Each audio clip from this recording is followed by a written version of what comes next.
My new 2025 Toyota 4Runner just reached 2,500 miles and I'm gonna do my very first oil change. Now, the owner's manual does state to do your oil changes every 10,000 miles, but I'm choosing to do it at 2,500 miles, 5,000 miles, then every 5,000 miles after that. I am going to use ramps for this oil change, but it's not necessary as long as you have room to work underneath your vehicle.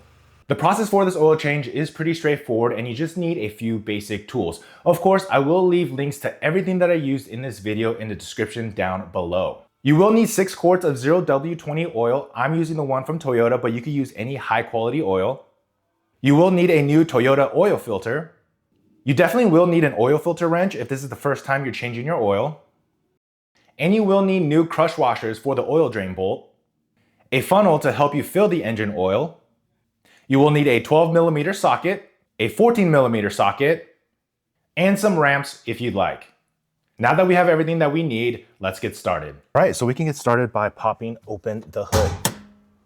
And just open up your hood and prop it up.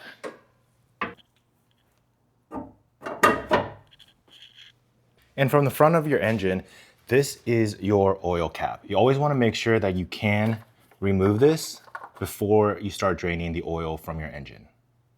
And now we want to remove the factory skid plate or splash guard, whatever you want to call this. Now yours may look different depending on your model, but for my SR5, I have 4 bolts. These are 12mm bolts, and we just need to remove it to remove this plate off.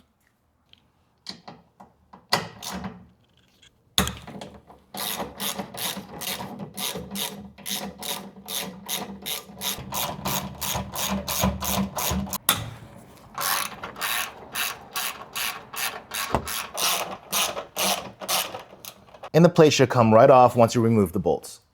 Then you should have access to your oil filter. If this is the first time you're changing your oil, you will need a filter wrench because this is cranked on pretty tight from the factory. And a little further back from your oil filter, you will see your oil drain plug right here. This is a 14mm bolt, and we can go ahead and remove this to start draining the oil.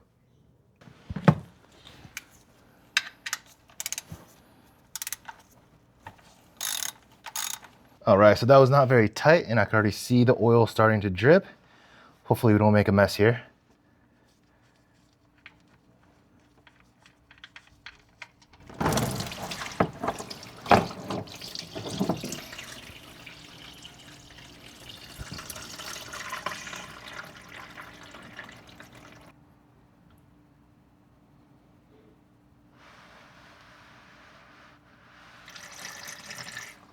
Now here's something to note. Sometimes the original crush washer does get stuck on the oil pan right here. So just make sure you remove that and clean it off before you reinstall the drain plug. Now I do have a brand new crush washer on this drain plug, so that's gonna be perfect. Then we go ahead and tighten down the bolt. The manual does say 30 foot-pounds of torque.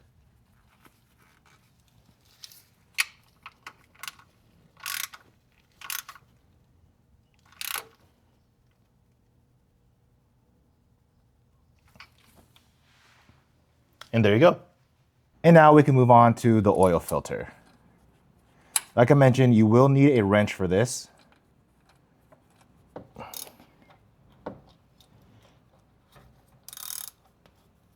Just get it loose and then remove it by hand.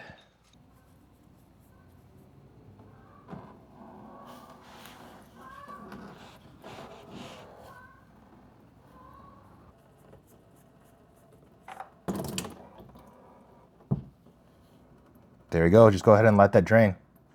And here's the new factory oil filter. It does come pre-lubed on the O-rings, but it's always a good idea to just dip your fingers in some oil and lube it up a little bit more. And it's also best practice to just pre-fill the oil filter with some oil. All right, and now we can reinstall the new oil filter. This only needs to be hand tight or just a little bit over hand tight. You don't want to crank on it too much.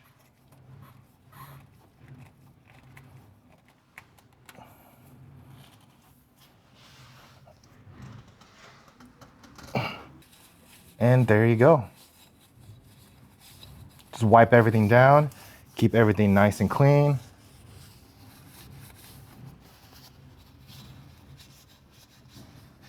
And you should be good to go. And we're almost done here. At this point, you just want to make sure that all the bolts are tight, the oil filter is tight, and the drain plug is tight. Then next, all we need to do is just fill in the oil. So this funnel is really nice because it is made for Toyotas and it screws right in. So this significantly reduces the odds of spilling when you're trying to fill up the engine oil. Now, according to the manual, this engine does need 5.9 quarts. So I'm gonna go ahead and fill it up and then we'll take some measurements.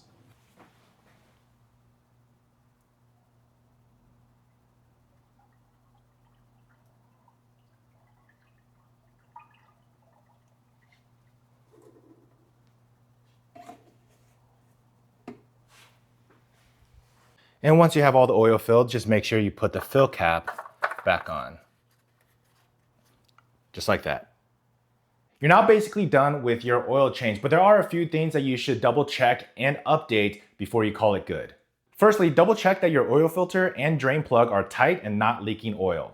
Then it's a good idea to start the car and check your oil levels. You can check the levels manually with the dipstick, or you can check the digital gauge on your gauge cluster. Finally, you should go ahead and reset the oil maintenance schedule by going into your vehicle settings. And there you have it. You have officially completed the oil change in the brand new 6th Gen 4Runner. Once again, I'll have everything that I used in this video linked down below in the description. But that's all I got for you today. Thank you so much for watching, and I will see you on the next one.